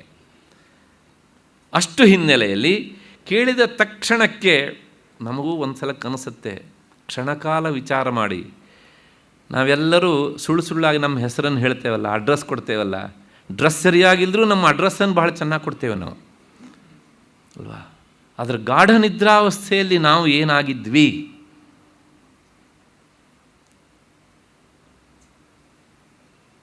ಯಾರಿಗಾರು ಅಡ್ರೆಸ್ ಹೇಳೋಕ್ಕಾಗುತ್ತಾ? ನನ್ನ ಮನೆ ಗೊತ್ತಿಲ್ಲ, ನಾನು ಎಲ್ಲಿ ಮನಗಿದ್ದೇನೆ ಗೊತ್ತಿಲ್ಲ, ನಾನು ಹೆಣ್ಣೋ ಗಂಡೋ ಗೊತ್ತಿಲ್ಲ, ನನ್ನ ವಯಸ್ಸು ಗೊತ್ತಿಲ್ಲ, ನಾನು ಯಾವ ಆಫೀಸಲ್ಲಿ ಕೆಲಸ ಮಾಡ್ತೇನೆ ಅನ್ನೋದು ಗೊತ್ತಿಲ್ಲ, ನಾನು ಹೆಂಡತಿಯೋ ಗೊತ್ತಿಲ್ಲ, ಗಂಡನೋ ಗೊತ್ತಿಲ್ಲ, ಮಗನೋ ಗೊತ್ತಿಲ್ಲ, ಅಪ್ಪನೋ ಅನ್ನೋದು ಗೊತ್ತಿಲ್ಲ, ಯಾವುದೂ ಗೊತ್ತಿಲ್ಲ. ಆದರೂ ಸಹ ಒಂದು ಗೊತ್ತು, ಏನಂದರೆ ನಾನೊಂದು ಆನಂದ ಸ್ವರೂಪದಲ್ಲಿ ಇದ್ದೆ ಅಂತ. ಅದನ್ನು ಅನುಭವಿಸಿದನು ನಾನೊಬ್ಬನೇ, ಬೇರೆ ಯಾರೂ ಇರಲಿಲ್ಲ ಅನ್ನೋದು ಗೊತ್ತು. ಎಚ್ಚರ ಆದಮೇಲೆ ಅರಿವಿಗೆ ಬರ್ತದೆ. ಹೌದು ತಾನೇ? ಅಲ್ಲಿಗೆ ನಾವು ನಮ್ಮ ಬಗ್ಗೆ ಹೊರಗಿನಿಂದ ಏನು ಅಂದ್ಕೊಂಡಿದ್ದೇವೋ ಅದು ಅಲ್ಲದೇ ಇರುವಂಥ ಒಂದು ಸ್ಥಿತಿ ನಮಗುಂಟು ಅನ್ನೋದು ನಿಚ್ಚಳ. ಅಷ್ಟು ಹಿನ್ನೆಲೆಯಲ್ಲಿ ನಮಗೂ ಸಹ ಪ್ರಯತ್ನದಿಂದ, ಆದರೆ ಸುಲಭ ಸಾಧ್ಯ ಅಲ್ಲ, ಕಷ್ಟ ಸಾಧ್ಯ. ಅದರಿಂದ ಆಗತ್ತೆ, ನಾವು ಅದಕ್ಕೆ ತಯಾರಾಗಿ ಇರಬೇಕು. ಇಷ್ಟು ಹಿನ್ನೆಲೆಯಲ್ಲಿ ಮೋಕ್ಷವನ್ನು ಪಡೆಯೋದಕ್ಕೆ ಆಗತ್ತೆ ಅಂತ. ಇಲ್ಲಿ ಪಡೆಯೋದಕ್ಕಾಗತ್ತೆ ಅಂದ ತಕ್ಷಣ ಈಗ ಇನ್ನೊಂದು ಸಂಶಯ. ಪಡೆಯೋದು ಅಂದರೆ ಏನು? ಈಗ ನೋಡಿ, ಇದೊಂದು ಬಾಕ್ಸ್ ಇದೆ, ಇಲ್ಲಿದೆ. ನಾನೀಗ ಕೈ ಹಾಕಿ ತಗೊಂಡೆ. ಪಡೆಯೋದು ಮೊದಲು ಇರಲಿಲ್ಲ, ಕೈ ಹಾಕಿ ತಗೊಂಡಾಗ ನನಗೆ ಸಿಕ್ತು. ಇದನ್ನು ಪಡೆಯೋದು ಅಂತ ಹೇಳ್ತೀವಿ ನಾವು ಅಲ್ವಾ? ಹಾಗೆಯೇ ಬ್ರಹ್ಮಸ್ವರೂಪ ನಿತ್ಯವಾದದ್ದು ಅಂತ ಆದಮೇಲೆ, ಅದನ್ನು ತಿಳಿಯುವುದೇ ಮೋಕ್ಷ ಅಂತ ಆದಮೇಲೆ, ಮೋಕ್ಷವೂ ನಿತ್ಯ ಆಯ್ತಲ್ವಾ? ನಿತ್ಯವಾದದ್ದನ್ನು ಪಡೆಯೋದು ಅಂದರೆ ಹೇಗೆ ಅಂತ ಒಂದು ಪ್ರಶ್ನೆ. ಇದಕ್ಕೆ ಸಮಾಧಾನವನ್ನು ಈ ಶ್ಲೋಕದಲ್ಲಿ 4 ಉದಾಹರಣೆಯನ್ನು ಕೊಡೋದ್ರ ಮೂಲಕ ಸಮರ್ಥಿಸ್ತಾರೆ. ಕರ್ಮದಿಂದ ನಾವು ಒಂದನ್ನು ಪಡೆಯೋದಕ್ಕಾಗತ್ತೆ, ಇಲ್ಲದೆ ಇರುವುದನ್ನು. ಶಾಸ್ತ್ರದ ಪರಿಭಾಷೆಯಲ್ಲಿ ಅದನ್ನು ಉತ್ಪಾದ್ಯ, ಆಪ್ಯ ಮತ್ತು ಸಂಸ್ಕಾರ್ಯ, ವಿಕಾರ್ಯ ಅಂತ 4 ಪಾರಿಭಾಷಿಕ ಶಬ್ದಗಳನ್ನು ಹೆಸರಿಸಿ ತಿಳಿಸ್ತಾರೆ. ಉತ್ಪಾದ್ಯ ಅಂದರೆ ಏನು? ಈಗ ಕರ್ಮವನ್ನು ಮಾಡಿ ಒಬ್ಬಾತ ಸ್ವರ್ಗಕ್ಕೆ ಹೋಗ್ತಾನೆ. ಸ್ವರ್ಗಕ್ಕೆ ಹೋಗ್ತಾನೆ ಅಂದರೆ ಏನು? ಕರ್ಮವನ್ನು ಮಾಡಿ ಸ್ವರ್ಗ ಲೋಕದ ಸುಖವನ್ನು ಪಡಿತಾನೆ. ಅಂದರೆ ಸ್ವರ್ಗ ಎನ್ನುವಂಥದ್ದು ಕರ್ಮದಿಂದ ಉತ್ಪಾದ್ಯ. ಹಾಗೆಯೇ ಬೇರೆ ಬೇರೆ ವಸ್ತುಗಳನ್ನೆಲ್ಲ ಶೇಖರಿಸಿ ನಾವು ಒಂದು ಮನೆಯನ್ನು ಕಟ್ಟುತ್ತೇವೆ. ಈ ಎಲ್ಲ ವಸ್ತುಗಳಿಂದ ಮನೆ ಎನ್ನುವಂಥದ್ದು ಉತ್ಪಾದ್ಯ ಅಲ್ವಾ? ಹಾಗೆ ಮೋಕ್ಷ ಉತ್ಪಾದ್ಯವೋ ಅಂದರೆ ಅದು ಇನ್ನೊಂದರಿಂದ ಉತ್ಪಾದ್ಯ ಅಲ್ಲ. ಯಾಕೆ ಅಲ್ಲ ಅಂತ ಕೇಳಿದರೆ, ಯಾವುದು ನಿತ್ಯವೋ ಅದನ್ನು ಉತ್ಪಾದಿಸುವುದಕ್ಕೆ ಆಗುವುದಿಲ್ಲ, ಯಾವುದು ಅನಿತ್ಯವೋ ಅದನ್ನು ಉತ್ಪಾದಿಸುವುದಕ್ಕೆ ಆಗ್ತದೆ. ಮೋಕ್ಷ ನಿತ್ಯವಾದ್ದರಿಂದ ಅದು ಕರ್ಮದಿಂದ ಉತ್ಪಾದನೆ ಆಗುವಂತಹದ್ದು ಅಲ್ಲ. ಹಾಗಾಗಿ ಅದು ಉತ್ಪಾದ್ಯ ಅಲ್ಲ. ಅಂದರೆ ಇನ್ನೊಂದರ್ಥ, ಕರ್ಮದಿಂದ ಪ್ರಾಪ್ತವಾಗುವಂತಹದ್ದು ಅಲ್ಲ ಮೋಕ್ಷ. ಇದು ಒಂದು ಉತ್ಪಾದ್ಯ. ನೆಕ್ಸ್ಟು ಆಪ್ಯ. ಆಪ್ಯ ಅಂದರೆ ಹೋಗಿ ಪಡೆಯುವಂಥದ್ದು. ಈಗ ನಾನು ಮೈಸೂರಿಗೆ ಹೋಗಬೇಕು ಅಂತ ಇಷ್ಟಪಡ್ತೇನೆ. ಬೆಂಗಳೂರಿನಿಂದ ಮೈಸೂರಿಗೆ ಹೋಗ್ತೇನೆ. ಬೆಂಗಳೂರನ್ನು ಬಿಟ್ಟು ಮೈಸೂರನ್ನು ಹೋಗಿ ನಾನು ಪಡಿತೇನೆ. ಆದ್ದರಿಂದ ಮೈಸೂರು ನನಗೆ ಆಪ್ಯ. ಆಪ್ಯ ಅಂದರೆ ಪಡೆಯೋದಕ್ಕೆ ಯೋಗ್ಯವಾದದ್ದು. ಹಾಗೆಯೇ ಮೈಸೂರಿನಲ್ಲಿರುವಂಥ ಒಬ್ಬ ಬೆಂಗಳೂರಿಗೆ ಬಂದರೆ ಬೆಂಗಳೂರು ಅವನಿಗೆ ಆಪ್ಯ, ಅಂದರೆ ಹೋಗಿ ಪಡೆಯುವಂತಹದ್ದು ಅಂತ. ಹೀಗೆ ಹೇಳೋಣವಾ ಅಂದರೆ ಇದೂ ಸಹ ಆಗೋದಿಲ್ಲ. ಯಾಕೆ ಅಂತಂದರೆ, ಹೀಗೆ ಹೇಳಿದರೆ ಮೋಕ್ಷ ಎನ್ನುವಂಥದ್ದು ಇಲ್ಲಿಲ್ಲ, ಅದು ಇನ್ನೊಂದು ಕಡೆ ಎಲ್ಲೋ ಉಂಟು, ನಾವು ಅಲ್ಲಿಗೆ ಪ್ರಯಾಣ ಮಾಡಿ ಹೋಗಿ ತಗೊಳ್ಬೇಕು ಅಂತಾಯಿತು. ಅಲ್ಲಿಗೆ ಮೋಕ್ಷ ಏನಾಯಿತು ಅಂದರೆ ಅಲ್ಲಿದ್ದವರಿಗೆ ಮಾತ್ರ ಸಿಗತ್ತೆ, ಬೇರೆಯವರಿಗೆ ಅಲ್ಲ ಅಂತ ಹೇಳಿದ್ರಿಂದ ಮೋಕ್ಷ ಎನ್ನುವುದು ಇಟ್ ಈಸ್ ಎ ಲಿಮಿಟೆಡ್ ಅಂತಾಯಿತು. ಈ ಲಿಮಿಟೆಡ್ ಅಂದ ತಕ್ಷಣ ಮೋಕ್ಷದಿಂದ ಸಿಗುವಂಥ ಸುಖವೂ ಸಹ ಲಿಮಿಟೆಡ್. ಈ ಲಿಮಿಟೆಡ್ ಸುಖ ನಮಗೆ ದಿನವೂ ಸಿಗತ್ತೆ ಇಲ್ಲಿ. ನಮಗಿದು ಬೇಡ, ನಮಗೆ ಅನ್ಲಿಮಿಟೆಡ್ ಆದ ಸುಖ ಬೇಕು. ಹಾಗಾಗಿ ಈ ಲಿಮಿಟೆಡ್ ಆದಂತಹದ್ದು ಮೋಕ್ಷ ಅಂತಾದರೆ ನಮಗೆ ಅಂಥ ಮೋಕ್ಷ ಕಟ್ಕೊಂಡು ಏನಾಗಬೇಕಾಗಿದೆ? ಅದಕ್ಕೋಸ್ಕರ ಶಾಸ್ತ್ರ ಹೇಳುತ್ತೆ, ಮೋಕ್ಷ ಎನ್ನುವಂಥದ್ದು ಅದು ಆಪ್ಯವೂ ಅಲ್ಲ, ಅಂದರೆ ಇನ್ನೊಂದು ಕಡೆಗೆ ಹೋಗಿ ಪಡೆಯುವಂಥದ್ದು ಅಲ್ಲ. ಕರ್ಮದಿಂದ ಇದಾಗತ್ತೆ, ಲೌಕಿಕ ಜೀವನದಲ್ಲಿ ಇದಾಗತ್ತೆ. ನೆಕ್ಸ್ಟ್ ಇನ್ನು ಸಂಸ್ಕಾರ್ಯ. ಸಂಸ್ಕಾರ್ಯ ಅಂದರೆ ಸಂಸ್ಕಾರ ಅಂದರೆ ಏನು ಅಂತ ಒಂದು ಪ್ರಶ್ನೆ. ನಮ್ಮಲ್ಲಿ ಹೇಳ್ತಾರಲ್ಲ, ಸಂಸ್ಕಾರ ಇಲ್ಲದಿರೋ ಜನ ಕಣ್ರಿ ಹೀಗೆ ಅಂತ, ಏನೇನೆಲ್ಲ. ಏನು ಸಂಸ್ಕಾರ ಅಂದರೆ ಏನು? ಶಾಸ್ತ್ರದ ಪರಿಭಾಷೆಯಲ್ಲಿ ಹೇಳಬೇಕು ಅಂದರೆ, ದೋಷ ಅಪನಯನ ಪೂರ್ವಕ ಗುಣ ಆಧಾನವೇ ಸಂಸ್ಕಾರ. ವಸ್ತುವಿನಲ್ಲಿರುವಂತಹ ದೋಷವನ್ನು ತೆಗೆಯೋದು ಮತ್ತು ಅಲ್ಲಿ ಗುಣವನ್ನು ಸೇರಿಸೋದು, ಅದಕ್ಕೆ ಏನಂತ ಹೆಸರು? ಸಂಸ್ಕಾರ. ಆ ಸಂಸ್ಕಾರ ಉಳ್ಳದ್ದೇ ಸಂಸ್ಕಾರ್ಯ ಅಂತ. ಹೇಗೆ ಅಂದರೆ, ಒಬ್ಬಾತ ಕೂಲಿಕಾರ ಇದ್ದಾನೆ, ಹಗಲೆಲ್ಲ ದುಡಿದಿದ್ದಾನೆ, ಮಣ್ಣು ಹೊತ್ತಿದ್ದಾನೆ, ಮೈ ಮೇಲೆಲ್ಲ ಮಣ್ಣು ಬಿದ್ದು ಕೊಳೆ ಆಗಿದೆ. ಈಗ ಆತ ಹೋಗಿ ಸ್ನಾನ ಮಾಡ್ತಾನೆ. ಸ್ನಾನ ಮಾಡಿದಾಗ ಮೈಗೆ ಅಂಟಿದ ಮಣ್ಣು ಎನ್ನುವಂತಹ ಕೊಳೆ ನಿವಾರಣೆ ಆಯಿತು. ಅದು ದೋಷ ಅಪನಯನ. ಅದಾದಮೇಲೆ ಅವನ ದೇಹ ಶುಚಿ ಆಯಿತು. ಸಾಲದು ಅಂದರೆ ಅವನಿಗೂ ಯಾರೋ ಸ್ವಲ್ಪ ಪೌಡ್ರ್ ಕೊಟ್ಟರು, ಮೈಗೆಲ್ಲ ಹಾಕ್ಕೊಂಡ, ಸ್ವಲ್ಪ ಘಮ್ ಅಂತ ವಾಸನೆ ಬರ್ತಾಯಿದೆ. ಇದು ಗುಣ ಆಧಾನ. ಹಾಗಾಗಿ ಸಂಸ್ಕಾರ ಇವಾಗ ಅವನಿಗೊಂಥರ ಖುಷಿ, ಹಾಂ ಪರವಾಗಿಲ್ಲಪ್ಪ. ಹಾಗಾಗಿ ಹೀಗೆ ಆಗುವ ಕ್ರಿಯೆ ಉಂಟಲ್ಲ, ಇದು ಸಂಸ್ಕಾರ. ದೋಷ ನಿವಾರಣೆ ಆಗಬೇಕು, ಗುಣ ಅಲ್ಲಿ ಬಂದು ಸೇರಬೇಕು. ಇದನ್ನು ನಾವು ಎಲ್ಲ ಕಡೆಗೂ ನೋಡ್ತೇವೆ. ದಿನವೂ ನಾವು ಸ್ನಾನ ಮಾಡ್ತೇವಲ್ಲ, ಇದು ದೇಹಕ್ಕಾಗುವ ಸಂಸ್ಕಾರ. 24 ಗಂಟೆಯ ಕೊಳೆ ಹೋಯಿತು, ಫ್ರೆಶ್ನೆಸ್ ಬಂತು, ಅದೇ ಗುಣ ಅಷ್ಟೇ. ಇನ್ನು ಸ್ವಲ್ಪ ಅದಾದಮೇಲೆ ಧ್ಯಾನ ಎಲ್ಲ ಮಾಡಿದರೆ ಇನ್ನೂ ಜಾಸ್ತಿ ಗುಣಾಧಾನ. ಹೀಗೆ ದೋಷ ಅಪನಯನ, ಗುಣಾಧಾನ ಎಲ್ಲದರಲ್ಲೂ ಆಗುತ್ತೆ ಇದು. ಉದಾಹರಣೆಗೆ ನಾವೇನೋ ಈಗ ಒಂದು ಬಾಳೆ ಕೊನೆ ತರ್ತೇವೆ, ಅದು ನಿಧಾನವಾಗಿ ಹಣ್ಣಾಗತ್ತೆ 15-20 ದಿವಸಕ್ಕೆ. ಅಲ್ಲಿವರೆಗೆ ಕಾಯೋ ತನಕ ನಮಗೆ ಪುರುಷತ್ತಿಲ್ಲ. ತಕ್ಷಣ ಒಂದು ಪಾತ್ರೆಯಲ್ಲಿ ಹಾಕಿ ಅದನ್ನು ಮುಚ್ಚಿಟ್ಟು ಒಳಗಡೆಯಿಂದ ಉದುಬತ್ತಿ ಹಚ್ಚಿಬಿಡ್ತೇವೆ ನಾವು ಅದಕ್ಕೆ. ಆಗೇನಾಗುತ್ತೆ ಕೇಳಿದರೆ ವಿತಿನ್ 3 days ರೆಡಿ ಆಗಿಬಿಡುತ್ತೆ. ಅದು ವಾಡೆ ಹಾಕೋದು ಅಂತ ಹೇಳ್ತಾರಲ್ಲ, ಅದೇನೇ. ಅದರ ಕಾಯಿತನ ಎನ್ನುವಂಥ ದೋಷ ನಿವಾರಣೆ ಆಯಿತು, ಪಕ್ವತೆ ಎನ್ನುವಂಥ ಗುಣ ಆಧಾನ ಆಯಿತು. ಅದು ಸಂಸ್ಕಾರ. ಹೀಗೆ ಮೋಕ್ಷವೂ ಹೀಗೋ ಅಂತಂದರೆ ಅದು ಸಂಸ್ಕಾರ್ಯ ಅಲ್ಲ. ಯಾಕೆಂದರೆ ಮೋಕ್ಷವೂ ಹೀಗೆ ಅಂತೇಳಿದರೆ ಮೋಕ್ಷದಲ್ಲಿ ಏನೋ ಒಂದು ದೋಷ ಇರಬೇಕು, ಇದ್ದ ದೋಷ ತೆಗಿಬೇಕು, ಅದಾದಮೇಲೆ ಗುಣವನ್ನು ಅಲ್ಲಿ ಆಧಾನ ಮಾಡಬೇಕು. ಇದೇ ಅಂತ ಆದರೆ ಏನು ದೋಷ ಅಂತ ಹೇಳಬೇಕು, ಅದಕ್ಕೆ ಉತ್ತರ ಇಲ್ಲ. ಗುಣಾಧಾನ ಏನು ಮಾಡೋದು ಅಂತ ಕೇಳಿದ್ರೆ ಅದಕ್ಕೂ ಉತ್ತರ ಇಲ್ಲ. ಹಾಗಾಗಿ ಮೋಕ್ಷ ಎನ್ನುವಂಥದ್ದು ಅದು ಸಂಸ್ಕಾರ್ಯವೂ ಅಲ್ಲ. ಇನ್ನು ಉಳಿದಿದ್ದೇನಪ್ಪ, ವಿಕಾರ್ಯ ಅಂತ. ವಿಕಾರ್ಯ ಅಂದರೆ, ವಿಕಾರ ಅಂದರೆ ದಯವಿಟ್ಟು ತಪ್ಪು ತಿಳ್ಕೊಳ್ಬೇಡಿ, ನಮ್ಮಲ್ಲಿ ಇವತ್ತು ಅದನ್ನು ಕನ್ನಡದಲ್ಲಿ ತೀರಾ ಹಗುರವಾಗಿ ಬಳಸ್ತಾರೆ. ಭಾಳ ವಿಕಾರವಾಗಿದ್ದಾನೆ ಕಣ್ರಿ ಹೀಗೆ ಅಂತ ಅಲ್ವಾ. ಅಲ್ಲೂ ನಿಜವಾದ ಅರ್ಥ ಏನು ಅಂದರೆ ಬದಲಾವಣೆ ಅಂತ ಅಷ್ಟೇ ಅರ್ಥ. ಅಂದರೆ ಅವನು ಹೇಗಿರಬೇಕೋ ಹಾಗಿಲ್ಲ, ಇರಬಾರದ ರೀತಿಯಲ್ಲಿ ಬದಲಾವಣೆ ಆಗಿದ್ದಾನೆ ಅನ್ನೋದೇ ವಿಕಾರ ಎನ್ನುವ ಶಬ್ದದ ಅರ್ಥ.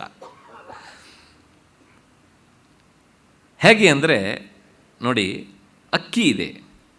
ಅಕ್ಕಿಯನ್ನು ನಾವು ತೊಳೆದು ಒಲೆ ಮೇಲಿಟ್ಟು ಬೆಂಕಿಯ ಸ್ಪರ್ಶ ಮಾಡಿ ಅದನ್ನು ಅನ್ನವನ್ನಾಗಿ ಮಾಡ್ತೇವೆ. ಅನ್ನ ಅದು ಅಕ್ಕಿಯ ವಿಕಾರ, ಅಕ್ಕಿಯ ಬದಲಾವಣೆ.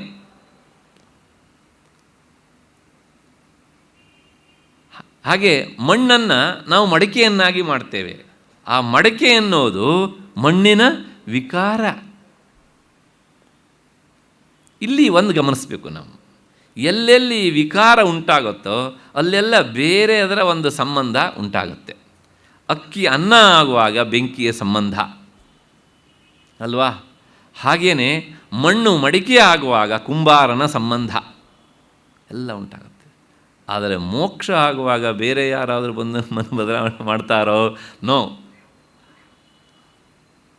ಹಾಗಾಗಿ ಮೋಕ್ಷ ಎನ್ನುವಂಥದ್ದು ವಿಕಾರ್ಯವೂ ಅಲ್ಲ. ಅಲ್ಲಿಗೆ ಮೋಕ್ಷ. ಯಾಕೆಂದರೆ ಈ ವಿಕಾರ್ಯ ಅಂದ ತಕ್ಷಣ ಮತ್ತೊಂದು ಪ್ರಶ್ನೆ ಇಷ್ಟೇ, ಮೋಕ್ಷ ಮೊದಲೇ ಆಗಿತ್ತು ಈಗೇನಾಯಿತು ಅಂತೆಲ್ಲ ಪ್ರಶ್ನೆ ಬರುತ್ತೆ. ಅದಕ್ಕೆ ಯಾವುದಕ್ಕೂ ಉತ್ತರ ಇಲ್ಲ. ಉಪನಿಷತ್ ಒಂದೇ ಮಾತು ಹೇಳುತ್ತೆ, ಅದು ಶಾಶ್ವತ ಆದದ್ರಿಂದ ಅದರಲ್ಲಿ ಯಾವುದೇ ವಿಕಾರ ಇಲ್ಲವೇ ಇಲ್ಲ. ಹಾಗಾಗಿ ಈ ಮೋಕ್ಷ ಎನ್ನುವಂಥದ್ದು ಅದು ಉತ್ಪಾದ್ಯ ಅಲ್ಲ, ಆಪ್ಯ ಅಲ್ಲ, ಸಂಸ್ಕಾರ್ಯ ಅಲ್ಲ, ವಿಕಾರ್ಯವೂ ಅಲ್ಲ. ಯಾಕೆ ಅಲ್ಲ ಅನ್ನೋದಕ್ಕೆ, ಅದು ನಿತ್ಯವಾದ್ದರಿಂದ ಉತ್ಪಾದ್ಯ ಅಲ್ಲ, ಮತ್ತು ಅದು ಆತ್ಮಸ್ವರೂಪವೇ ಆದ್ದರಿಂದ ನಮ್ಮನ್ನು ಬಿಟ್ಟು ಬೇರೆ ಇಲ್ಲದೆ ಇರೋದರಿಂದ ಹೋಗಿ ಪಡೆಯೋದು ಎನ್ನುವಂಥ ಆಪ್ಯತ್ವವೂ ಇಲ್ಲ. ಮತ್ತು ಅಷ್ಟೇ ಅಲ್ಲ, ಯಾವುದು ನಿತ್ಯ ಶುದ್ಧವಾಗಿ ಇದೆಯೋ ಅದಕ್ಕೆ ಸಂಸ್ಕಾರದ ಅವಶ್ಯಕತೆಯೂ ಇಲ್ಲ. ಕವಿಗಿ ಒಂದು ಮಾತು ಹೇಳ್ತಾನೆ, ಇದು ಲೌಕಿಕವಾದಂಥ ವಿಚಾರ ಮತ್ತು ವೇದಾಂತ ವಿಚಾರ. ಸ್ವಭಾವ ಸುಂದರಂ ವಸ್ತು ನ ಸಂಸ್ಕಾರಂ ಅಪೇಕ್ಷತೆ ಅಂತ. ಯಾವುದು ಸಹಜವಾಗಿಯೇ ಸುಂದರವಾಗಿರುತ್ತೋ ಅದಕ್ಕೆ ಯಾವುದೇ ಅಲಂಕಾರದ ಸಂಸ್ಕಾರದ ಅವಶ್ಯಕತೆ ಇಲ್ಲ ಅಂತ. ಇಲ್ಲೆಲ್ಲ ಒಂದು ಕಠೋರವಾದ ಸತ್ಯ ಉಂಟು, ಅಪ್ರಿಯವಾದದ್ದು. ನಾವು ಕನ್ನಡಿ ಮುಂದೆ ಹೆಚ್ಚು ಹೊತ್ತು ನಿಂತ್ಕೊಂಡ್ರೆ ನಾವು ಸ್ವಭಾವ ಸುಂದರವಾಗಿ ಇಲ್ಲ ಅಂತ ಅರ್ಥ. ನಾವು ಸಹಜ ಸುಂದರರಾಗಿದ್ದರೆ ಕನ್ನಡಿ ಅವಶ್ಯಕತೆ ಇಲ್ಲ. ಯಾಕೆ? ಸ್ವಭಾವ ಸುಂದರಂ ವಸ್ತು, ಸಹಜವಾಗಿ ಯಾವುದು ಸುಂದರವಾಗಿರುತ್ತೋ ಅದಕ್ಕೆ ಹೊರಗಿನ ಸಂಸ್ಕಾರದ ಅವಶ್ಯಕತೆ ಇಲ್ಲ. ಅಲ್ಲಿಗೆ ನಾವು ಕನ್ನಡಿ ಮುಂದೆ ನಿಂತು ನಮಗೆ ಅಲಂಕಾರ ಮಾಡಿಕೊಂಡಿದ್ದಂದರೆ ನಮಗೊಂದು ಅತೃಪ್ತಿ ಉಂಟು. ನಾನು ಹೇಗಿರಬೇಕು ಅಂತ ಅಂದ್ಕೊಂಡಿದ್ನೋ, ನಾನು ಹಾಗಿಲ್ಲ. ಅಲ್ಲಿಗೆ ಈ ಕೊರತೆ ಇದ್ದಲ್ಲಿ ಸಂಸ್ಕಾರದ ಅವಶ್ಯಕತೆ. ಆತ್ಮವಸ್ತುವಿನಲ್ಲಿ ಯಾವ ಕೊರತೆಯೂ ಇಲ್ಲ, ಮೋಕ್ಷದ ಕೊರತೆಯೂ ಇಲ್ಲ. ಹಾಗಾಗಿ ಸಂಸ್ಕಾರದ ಅವಶ್ಯಕತೆ ಇಲ್ಲ. ಅದು ಇನ್ನು ವಿಕಾರ್ಯ, ಅದು ನಿರ್ವಿಕಾರ. ಆದ್ದರಿಂದ ಯಾವುದೇ ಬದಲಾವಣೆ ಇಲ್ಲ. ಎಲ್ಲಿ ಬದಲಾವಣೆ ಆಗುತ್ತೆ? ಯಾವ ವಸ್ತು ಸಾವಯವ ಪದಾರ್ಥ ಆಗಿರುತ್ತೋ ಅಲ್ಲಿ ಬದಲಾವಣೆ ಆಗುತ್ತೆ. ಬ್ರಹ್ಮ ವಸ್ತು ನಿರವಯವ, ಆದ್ದರಿಂದ ಅಲ್ಲಿ ಬದಲಾವಣೆ ಆಗುವುದಿಲ್ಲ. ಅಷ್ಟು ಹಿನ್ನೆಲೆಯಲ್ಲಿ 58ನೇ ಶ್ಲೋಕದ ಉತ್ತರಾರ್ಧ, ಬ್ರಹ್ಮಾತ್ಮೈಕತ್ವಬೋಧೇನ ಮೋಕ್ಷ ಸಿದ್ಧ್ಯತಿ ನ ಅನ್ಯಥಾ. ಈ ಉತ್ತರಾರ್ಧಕ್ಕೆ ಇಲ್ಲಿಗೆ ಒಂದು ಸ್ಥೂಲವಾದಂಥ ಅರ್ಥ ಆಯಿತು ಅಂತ ಅಂದ್ಕೊಳ್ಳೋಣ. ಆದ್ರೂ ಸಹ ಶಿಷ್ಯನಿಗೊಂದು ಸಂಶಯ, ಏನಾದರೂ ಆಗಿಬಿಡುತ್ತಾನೋ ಹೀಗೆ ಅಂತ. ಆ ಸಂಶಯಕ್ಕೆ ಪರಿಹಾರವನ್ನು 59ನೇ ಶ್ಲೋಕದಲ್ಲಿ ತಿಳಿಸ್ತಾರೆ. ವೀಣಾಯಾಃ ರೂಪಸೌಂದರ್ಯಂ ತಂತ್ರೀ ವಾದನ ಸೌಷ್ಠವಂ ಪ್ರಜಾರಂಜನ ಮಾತ್ರಂ ತತ್ ನ ಸಾಮ್ರಾಜ್ಯಾಯ ಕಲ್ಪತೆ. ಈ ಮೋಕ್ಷ ಎನ್ನುವಂಥದ್ದು ಬ್ರಹ್ಮಾತ್ಮೈಕತ್ವ ಬುದ್ಧಿಯಿಂದಲೇ ಸಿದ್ಧಿಸುತ್ತೆ ಅಷ್ಟೇ ಹೊರತನು ಇನ್ನು ಯಾವುದರಿಂದಲೂ ಸಿದ್ಧಿಸೋದಿಲ್ಲ ಎನ್ನುವಂಥ. ಅಂದರೆ ಆತ್ಮಜ್ಞಾನದಿಂದಲೇ ಮೋಕ್ಷ, ಅದನ್ನು ಬಿಟ್ಟು ಬೇರೆ ಇನ್ಯಾವುದೇ ಉಪಾಯದಿಂದ ಮೋಕ್ಷ ಸಿದ್ಧಿಸೋದಿಲ್ಲ ಅನ್ನೋದು ತೀರ್ಮಾನ. ಆದರೆ ಶಿಷ್ಯನಿಗೆ ಇನ್ಯಾವುದರಿಂದಲಾರು ಸಿದ್ಧಿಸಿಯತೋ ಅಂತ ಒಂದು ಸಂಶಯ. ಸಿದ್ಧಿಸಿ ಬಿಟ್ಟರೆ ನಾನು ಅದನ್ನೇ ಹಿಡಿಯಬಹುದಲ್ಲ, ಆ ದಾರಿಯಲ್ಲಿ ಹೋಗ್ಬೋದಲ್ಲ ಅಂತ. ಅದಕ್ಕೆ ಗುರುಗಳು ಇನ್ನೊಂದು ಉದಾಹರಣೆಯನ್ನು ಕೊಡ್ತಾರೆ. ಏನು ಅಂದರೆ, ಒಬ್ಬ ವೈಣಿಕ ಇದ್ದಾನೆ. ವೈಣಿಕ ಅಂದರೆ ವೀಣೆಯನ್ನು ನುಡಿಸುವವನು. ಸಂಗೀತಗಾರರು ಹೇಳ್ತಾರೆ ನುಡಿಸೋದು ಅಂತಲೇ ಶಬ್ದ ಹೇಳಬೇಕಂತೆ, ಬಾರಿಸೋದು ಅಂತಲ್ಲ. ಮೃದಂಗ ಬಾರಿಸೋದು, ಹಾಗೆ ಕೊಳಲು ಊದೋದು ಅಲ್ಲ ಕೊಳಲು ನುಡಿಸೋದು, ಹೀಗೆ ಹೇಳಬೇಕಂತ. ಯಾಕೆಂದರೆ ಆ ರಾಗ ಬರಬೇಕಲ್ಲ. ಹೀಗೆ ಒಬ್ಬ ವೈಣಿಕ ಇದ್ದಾನೆ. ಅವನು ಅತ್ಯಂತ ಆ ಕೌಶಲ್ಯವನ್ನು ಸಂಪಾದಿಸಿದ್ದಾನೆ. ಮತ್ತು ವೀಣೆಯು ತುಂಬ ಚೆನ್ನಾಗಿದೆ. ಬಾರಿಸಿದಾಗ ಪ್ರಜೆಗಳ ರಂಜನೆ ಆಗತ್ತೆ.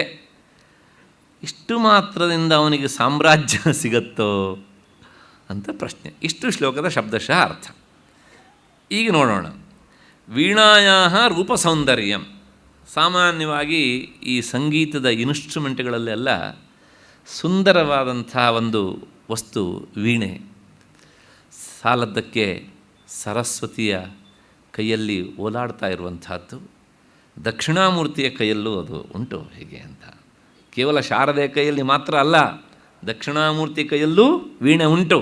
ಅಂತಹ ದಕ್ಷಿಣಾಮೂರ್ತಿಯನ್ನು ಧ್ಯಾನ ಮಾಡಿದರೆ ಅವನು ವಿದ್ಯಾವಂತನಾಗ್ತಾನೆ ಅಂತ ಫಲಶ್ರುತಿ ಉಂಟು.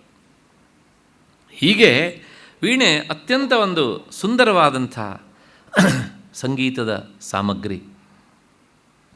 ಅದರಿಂದಾಗಿಯೇ ಪ್ರಾಯಶಃ ಶಾರದೆಗೆ ಶಾರದತ್ವ ಅಂತ ಹೇಳಿದರೂ ತಪ್ಪಾಗಲಾರದು ಅಂಥದ್ದು. ಅದಕ್ಕೆ ಸಹಜವಾದ ಸೌಂದರ್ಯ ಉಂಟು. ಸಾಲದ್ದಕ್ಕೆ ಆ ತಂತಿಗಳಿಂದ ಉತ್ತಮವಾದಂಥ ನಾದವನ್ನು ಹೊರಡಿಸೋದಕ್ಕೆ ಬರುತ್ತೆ. ಆ ವೈಣಿಕನೂ ತುಂಬ ಸಮರ್ಥನಿದ್ದಾನೆ. ಏಕೆಂದರೆ ನಮ್ಮಂಥವ್ರು ಹೋಗಿ ವೀಣೆ ತಂತಿ ಮೇಲೆ ಕೈ ಆಡಿಸಿದರೆ ಅದು ಏನೇನೋ ನಾದ ಮಾಡುತ್ತೆ. ಅದು ನಾದ ಅಂತ ಹೇಳಬಾರ್ದು, ಹೇಗಾಗೋ ಕೂಗತ್ತೆ ಅಂತ ಹೇಳಬೇಕು. ಆದರೆ ಅವರು ಕೈ ಆಡಿಸಿದ ತಕ್ಷಣ ಅವನಿಗೆ ಬೇಕಾದ ನಾದವನ್ನೇ ಕೊಡುತ್ತೆ. ಅದು ಸಂಗೀತ ಬಲ್ಲವರಿಗೆ ಗೊತ್ತು.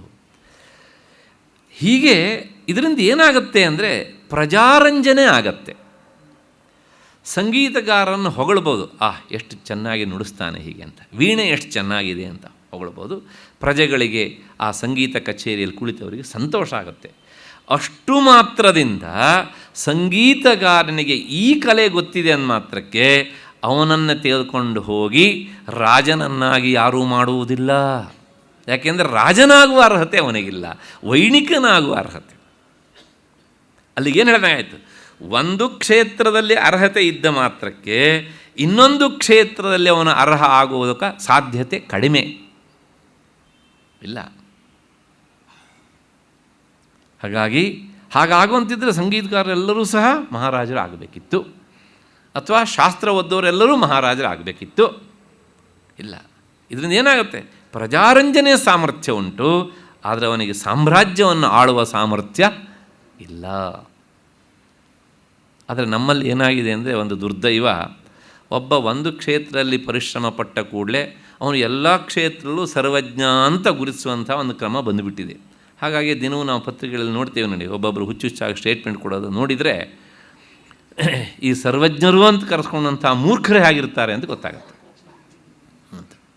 ಅದು ನಾವೇ ಮಾಡಿದ್ದು. ಒಬ್ಬ ಒಳ್ಳೆ ಸಾಹಿತಿ ಇದ್ದಾನೆ, ಅವನ ಹತ್ರ ಹೋಗಿ ಔಷಧ ಕ್ಷೇತ್ರಕ್ಕೆ ಸಂಬಂಧಪಟ್ಟಿದ್ದನ್ನು ನಾವು ಕೇಳ್ತೇವೆ. ಒಬ್ಬ ಒಳ್ಳೆಯ ವೈದ್ಯ ಇರ್ತಾನೆ, ಅವನ ಹತ್ರ ಹೋಗಿ ಸಾಹಿತ್ಯಕ್ಕೆ ಸಂಬಂಧಪಟ್ಟು ಚರ್ಚೆ ಮಾಡೋದು. ಏನಾಗುತ್ತೆ? ಒಬ್ಬ ಒಳ್ಳೆ ಲಾಯರ್ ಇದ್ದಾನೆ, ಅವನ ಹತ್ರ ಸಂಗೀತಕ್ಕೆ ಸಂಬಂಧಪಟ್ಟ ಹಾಗೆ, ಸಂಗೀತ ಸಂಘಕ್ಕೆ ಅವನೇ ಅಧ್ಯಕ್ಷ ಬೇಕಿದ್ರೆ. ಮತ್ತು ಒಬ್ಬ ಒಳ್ಳೆ ಸಂಗೀತಗಾರನಿದ್ದಾನೆ, ಅವನೊಂದು ಸ್ವಲ್ಪ ಆರ್ಗ್ಯುಮೆಂಟ್ ಮಾಡಿರಿ ಅಂತ ಕರೆಯೋದು ಅವನನ್ನು. ವಾಟ್ ಈಸ್ ದ ಯೂಸ್ ಅಲ್ವಾ? ಹಾಗಾಗಿ ವೈಣಿಕನಾದವನು ಪ್ರಜಾರಂಜನೆ ಮಾಡ್ಬೋದು ಅಷ್ಟೇ ಹೊರತು ಸಾಮ್ರಾಜ್ಯವನ್ನು ಆತ ಅಳಲಾರ.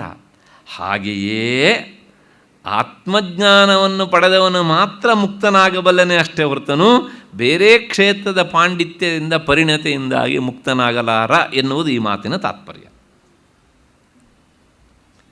ಸಂಗೀತಗಾರರ ನಿಂದನೆ ಅಲ್ಲ, ದಯವಿಟ್ಟು ತಪ್ಪು ತಿಳ್ಕೊಳ್ಬೇಡಿ. ಈಗ ಶಿಷ್ಯ ಒಂದು ಪ್ರಶ್ನೆ ಕೇಳ್ತಾನೆ, ಅಲ್ಲ ನಿಮ್ಮ ಈ ಉದಾಹರಣೆ ಅಷ್ಟು ಸರಿ ಇಲ್ವೇನೋ ಅಂತ ನನಗನ್ನಿಸುತ್ತೆ ಅಂದ. ಏನು ಅಂದರೆ ನೋಡಿ, ವೈಣಿಕನ ವೀಣಾನಾದದಿಂದ ಆಗುವ ಸಂತೋಷ ಕ್ಷಣಕಾಲದಿಂದ ಆಗುತ್ತೆ, ಕ್ಷಣಕಾಲ ಮಾತ್ರ ಇರುತ್ತೆ ಅಲ್ವಾ? ಆದರೆ ಒಬ್ಬ ವಿದ್ವಾಂಸ ವ್ಯಾಖ್ಯಾನ ಮಾಡಿದಾಗ, ಮುಂದಿನ ಶ್ಲೋಕದಲ್ಲಿ ಬರುತ್ತೆ ಆ ಮಾತು, ವ್ಯಾಖ್ಯಾನ ಮಾಡಿದಾಗ, ಆ ವ್ಯಾಖ್ಯಾನ ಕೇಳಿದಾಗ ಎಷ್ಟೋ ಹೊತ್ತು ಅದು ನಿಲ್ಲತ್ತೆ ವಿಚಾರ. ಹಾಗಾಗಿ ಒಬ್ಬ ವೈಣಿಕನಿಗೂ ಒಬ್ಬ ಶಾಸ್ತ್ರ ವ್ಯಾಖ್ಯಾನ ಮಾಡುವಂಥ ಪಂಡಿತನಿಗೂ ತುಲನೆ ಮಾಡೋದಕ್ಕಾಗತ್ತಾ? ಆಗುವುದಿಲ್ಲ ಎನ್ನುವಂಥದ್ದು ಶಿಷ್ಯನ ಪ್ರಶ್ನೆ. ಗುರುಳ ಸಮಾಧಾನ ಹೇಳ್ತಾರೆ, ಅದಕ್ಕಿಂತ ಇದು ಹೆಚ್ಚು ದೀರ್ಘಕಾಲಸ್ಥಾಯಿ ಆಗಿರಬಹುದು. ಆದರೆ ಒಬ್ಬ ಶಾಸ್ತ್ರ ವ್ಯಾಖ್ಯಾನ ವಿವರಣೆ ಕೊಡುವಂಥ ವ್ಯಾಖ್ಯಾನ ಮಾಡೋ ಪಂಡಿತನಿಗೂ ಸಹ ಕೇವಲ ಶಾಸ್ತ್ರಾಧ್ಯಯನದಿಂದ ಮೋಕ್ಷ ಆಗುವುದಿಲ್ಲ. ಅದ್ರ ಬಗ್ಗೆ ಏನು ದಾಕ್ಷಿಣ್ಯ ಪಡೋಲ್ಲ ಶಾಸ್ತ್ರ ಹೇಳೋ ವಿಷಯದಲ್ಲಿ. ಅಯ್ಯೋ ಹಂಗೆ ಹೇಳ್ಬಿಟ್ರು ಬೇಜಾರಾಗತ್ತೆ, ಬೇಜಾರದ ಪ್ರಶ್ನೆ ಇಲ್ಲ, ಸತ್ಯವೇ ಹೀಗೆ ಅಂತ. ಅದಕ್ಕೋಸ್ಕರ ಈ ವಿಷಯವನ್ನು ಹೆಚ್ಚು ವಿವರಣೆ ಮಾಡೋದಕ್ಕೋಸ್ಕರ ಮುಂದಿನ 60ನೇ ಶ್ಲೋಕ ಹೊರಟಿದೆ. ಏನು ಅಂದರೆ, ಸರಿ, ಒಬ್ಬ ವೈಣಿಕ ಜನರನ್ನು ರಂಜಿಸಬಹುದು, ಆದರೆ ಅವನಿಗೆ ನೇರ ಸಾಮ್ರಾಜ್ಯ ಆಳುವ ಶಕ್ತಿ ಇಲ್ಲ. ಹಾಗೆಯೇ ಕೇವಲ ಶಾಸ್ತ್ರಶ್ರವಣ ಮಾತ್ರದಿಂದಲೇ ಮನೋರಂಜಕ ವಿಷಯವನ್ನು ನಾವು ಮಾಡ್ಬೋದಲ್ಲ ಜನರಿಗೆ, ಅದು ಹೆಚ್ಚು ಕಾಲ ನಿಲ್ಲತ್ತಲ್ಲ ಅಂದರೆ ಹಾಗೆ ಏನಾದರೂ ಮಾಡಿ ಮೋಕ್ಷ ಪಡಲಿಕ್ಕೆ ಸಾಧ್ಯ ಉಂಟಾ ಅಂದರೆ ಅದು ಸಹ ಇಲ್ಲ ಅನ್ನೋದನ್ನು ಹೇಳುತ್ತೆ ಈ ಶ್ಲೋಕ.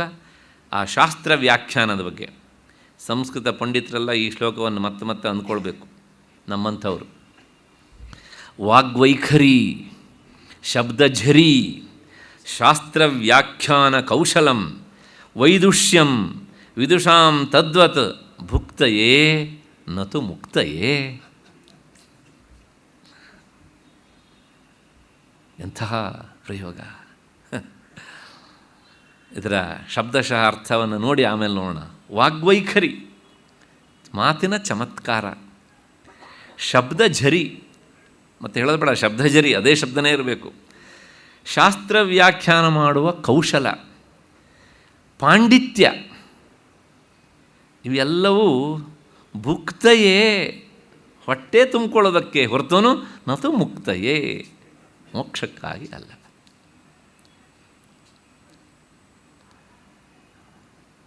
ಪ್ರಾಂಜಲ ಮನಸ್ಸಿನಿಂದ ಒಪ್ಪಿಕೊಳ್ಬೇಕು ಜ್ಞಾನಿಗಳ ಮಾತು, ಒಬ್ಬ ವ್ಯಕ್ತಿಗೆ ಹೇಳಿದ್ದಲ್ಲ ಅಲ್ವಾ? ಸತ್ಯ ಯಾವಾಗಲೂ ಅದು ಅಪ್ರಿಯ, ಅದರ ಸತ್ಯ ನೋಡಿ. ಏನು ಹಾಗಿದ್ರೆ ವಾಗ್ವೈಖರಿ ಎಲ್ಲ ಆ ವ್ಯಾಖ್ಯಾನದ ಸ್ಟೈಲ್ಗಳು ಒಂದು ಬರ್ತದೆ. ಮತ್ತು ವಾಗ್ವೈಖರಿ ಅಂದರೆ ಅತ್ಯಂತ ಸರಳವಾದಂತಹ ಪದಗಳನ್ನು ಉಪಯೋಗಿಸಿ ಅರ್ಥ ಮಾಡಿಸುವ ಶಕ್ತಿ. ದಟ್ ಈಸ್ ಕಾಲ್ಡ್ ವಾಗ್ವೈಖರಿ. ಸರಳವಾದ ಪದವನ್ನು ಪ್ರಯೋಗ ಮಾಡ್ತಾರೆ, ಕಷ್ಟದ ವಿಷಯವನ್ನು ತಿಳಿಸ್ತಾರೆ. ಕೆಲವು ಜನ ಹಾಗಲ್ಲ, ಸುಲಭವಾದ ವಿಷಯ ಅತ್ಯಂತ ಕಷ್ಟವಾದ ಪದವನ್ನು ಪ್ರಯೋಗ ಮಾಡಿ ಏನೂ ಅರ್ಥ ಆಗದೇ ಇರುವಾಗ ನೋಡ್ಕೊಂಡು ಬಿಡ್ತಾರೆ. ಇದು ವಾಗ್ವೈಖರಿ ಅಲ್ಲ. ಯಾವಾಗಲೂ ನಮ್ಮ ಹಿರಿಯರೊಬ್ಬರು ಹೇಳ್ತಾ ಇರ್ತಾರೆ, ಶಾಸ್ತ್ರದ ವಿಷಯ ಅದು ಜಟಿಲ. ಆ ಜಟಿಲವಾದ ವಿಷಯವನ್ನು ಅರ್ಥ ಮಾಡಿಸುವಾಗ ಅದಕ್ಕಿಂತ ಜಟಿಲವಾದ ಪದಪ್ರಯೋಗವನ್ನು ನೀವು ಮಾಡಿದರೆ ನಿಮ್ಮ ಮಾತು ಏನಾಗುತ್ತೆ ಅಂದರೆ ಬಂಡೆ ಮೇಲೆ ಬಿದ್ದು ನೀರಾಗ್ಬಿಡುತ್ತೆ ಕಣ್ರಿ. ಯಾಕ್ರಿ ಹಾಗೆ ಹೇಳ್ತೀರಾ? ಹಾಗಿದ್ದರೆ ಒಬ್ಬ ಅತ್ಯಂತ ತಿಳಿದಂಥ ವಿದ್ವಾಂಸ ಎಂಥ ಶಬ್ದ ಪ್ರಯೋಗ ಮಾಡಬೇಕು ಕೇಳಿದರೆ ಅವನ ಮುಂದೆ LKG ಮಗುವನ್ನು ಕುಳಿತರೂ ಸಹ ಆ ಪದ ಅವನಿಗೆ ಅರ್ಥ ಆಗಬೇಕು. ದಟ್ ಈಸ್ ರಿಯಲ್ ಪಾಂಡಿತ್ಯ. ಇವರು ಹೇಳುವ ಪದ PhD ಮಾಡಿದವರಿಗೆ ಅರ್ಥ ಆಗದೇ ಇದ್ದರೆ ಏನು ಪ್ರಯೋಜನ?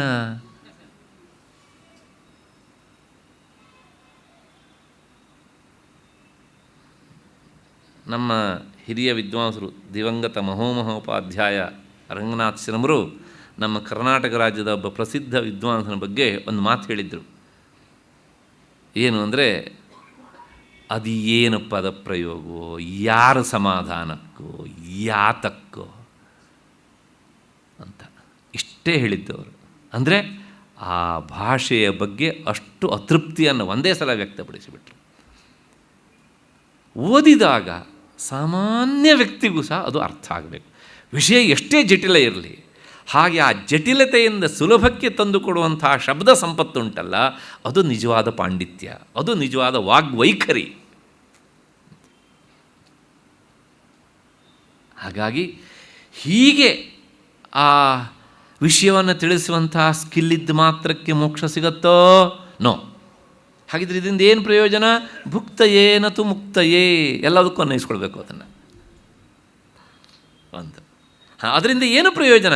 ಶಾಸ್ತ್ರದ ವಿಷಯವನ್ನು ಸುಲಭವಾಗಿ ಸಾವಿರಾರು ಜನರಿಗೆ ತಿಳಿಸುವಂಥ ಒಂದು ಕಲೆ ಗೊತ್ತು ಅವನಿಗೆ. ಆ ಮಟ್ಟಿಗೆ ಅವನು ದೊಡ್ಡವನು.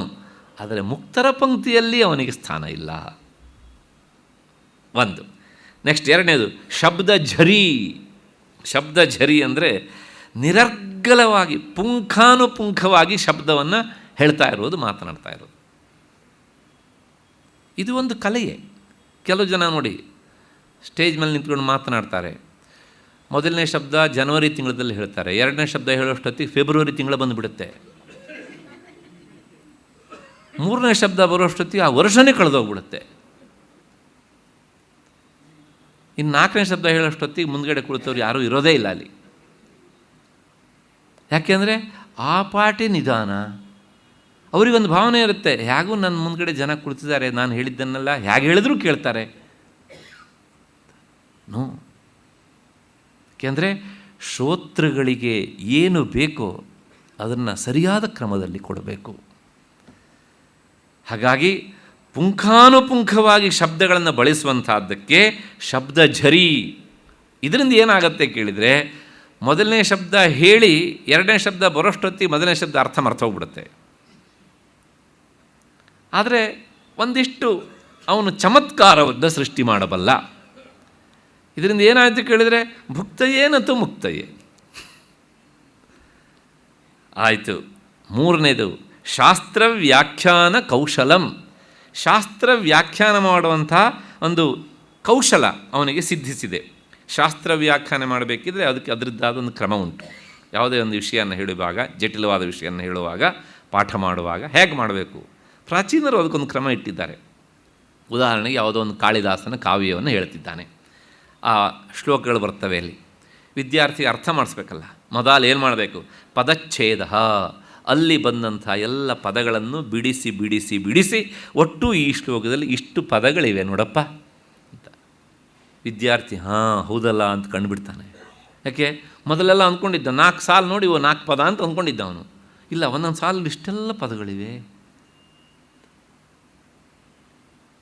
ನಮ್ಮ ಗುರುಗಳು ಹೀಗೇನೆ ಪಾಠ ಮಾಡ್ತಾಯಿದ್ರು. ಆದರೆ ಇವತ್ತು ಈ ಪದ್ಧತಿ ಎಲ್ಲ ಹೋಗಿದೆ. ಯಾಕೆಂದರೆ ಮೇಷ್ಟ್ರಿ ಪುರುಷೊತ್ತಿಲ್ಲ, ಬೇಗ ಪೋರ್ಷನ್ಸ್ ಮುಗಿಸ್ಬೇಕು. ಪದಚ್ಛೇದ, ಪದಗಳನ್ನು ಬಿಡಿಸಿ ಬಿಡಿಸಿ ಹಾಕಿಬಿಡಬೇಕು ಮೊದಲು. ಆಗ ಆ ವಿದ್ಯಾರ್ಥಿಗೆ ಗೊತ್ತಾಗುತ್ತೆ, ಓ ಇಲ್ಲಿ ಎಷ್ಟು ಪುಲ್ಲಿಂಗ ಪದಗಳಿವೆ, ಇಲ್ಲಿ ಎಷ್ಟು ಸ್ತ್ರೀಲಿಂಗ ಪದಗಳಿವೆ, ಇಲ್ಲಿ ಎಷ್ಟು ನಪುಂಸಕಲಿಂಗ ಪದಗಳಿವೆ, ಯಾವ ಪದ ಯಾವುದಕ್ಕೆ ವಿಶೇಷಣ, ಯಾವುದು ವಿಶೇಷ್ಯ, ಯಾವುದು ಕ್ರಿಯಾಪದ. ಓಹೋ ಆ ಪದಚ್ಛೇದ ಒಂದರೊಳಗೇ ಅವನ ತಲೆಯನ್ನು ತುಂಬಿಬಿಡ್ಬೋದು, ಅಷ್ಟು ವಿಷಯವನ್ನು ಕೊಡೋದಕ್ಕಾಗತ್ತೆ ಒಬ್ಬ ಪ್ರಾಮಾಣಿಕವಾಗಿ ಪಾಠ ಹೇಳುವ ಅಧ್ಯಾಪಕ.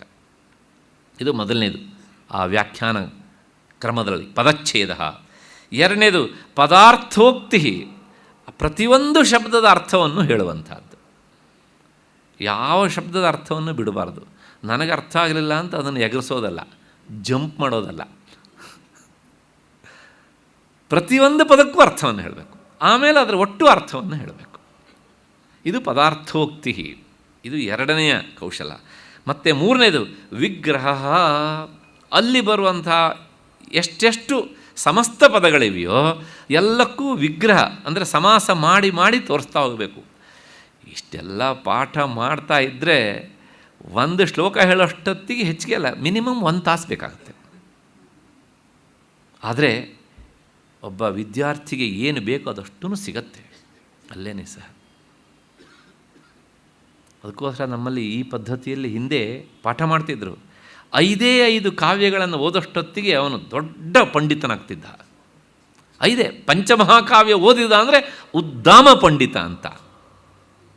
ಭಾಷೆಯಲ್ಲಿ ಅವನಿಗಂಥ ಗ್ರಿಪ್ಪು ಬರ್ತಿತ್ತು ಹೀಗೆ ಅಂತ. ಅದಕ್ಕೋಸ್ಕರ ನಾಟಕಾಂತಂ ಸಾಹಿತ್ಯಂ ಅಂತ ಶಬ್ದ ಪ್ರಯೋಗ ಇತ್ತು. ಇಷ್ಟು ಓದಿ ಕಾಳಿದಾಸನ ಅಭಿಜ್ಞಾನ ಶಾಕುಂತಲ ಓದಿದ ಅಂದರೆ ಅವನು ಉದ್ದಾಮ ಪಂಡಿತ. ನಾನು ಇವತ್ತು ಹಂಗಲ್ಲ ರೀ, ಎಷ್ಟು ಓದಿದರೂ ಪಂಡಿತ ಆಗೋದಿಲ್ಲ ಅವನು. ಯಾಕೆಂದರೆ ನ್ಯೂಸ್ ಪೇಪರ್ ಓದ್ದಂಗೆ ಓದ್ತಾರೆ ಎಲ್ಲವನ್ನು. ನ್ಯೂಸ್ ಪೇಪರ್ ಓದ್ತಾರೆ, ಬೆಳಗ್ಗೆ ಓದ್ತೇವೆ, ಮಧ್ಯಾಹ್ನ ಕೇಳಿದರೆ ಏನು ಓದ್ದೆ ಅಂತ ಕೇಳಿದರೆ ನಮಗೇನು ನೆನಪಿರೋಲ್ಲ. ಇನ್ನು ನಾಳೆ ಕೇಳಿದರೆ ಅದು ಇವತ್ತಿಂದೋ ನಿನ್ನೆದೋ ಏನೂ ಗೊತ್ತಾಗೋದಿಲ್ಲ ನಮಗೆ. ಹಾಗಾಗಿ ಅಂದರೆ ಒಂದು ವಿಷಯ ನಮ್ಮ ಮನಸ್ಸಿನಲ್ಲಿ ಸ್ಥಿರವಾಗಿ ನಿಲ್ಲೋದಕ್ಕೆ ಎಂಥ ಕ್ರಮ ಇತ್ತು ನಮ್ಮಲ್ಲಿ, ಅಧ್ಯಯನದ ಕ್ರಮ. ಆದರೆ ಇವತ್ತು ಇವೆಲ್ಲ ಧೂಳಿಪಟ ಆಗೋದು.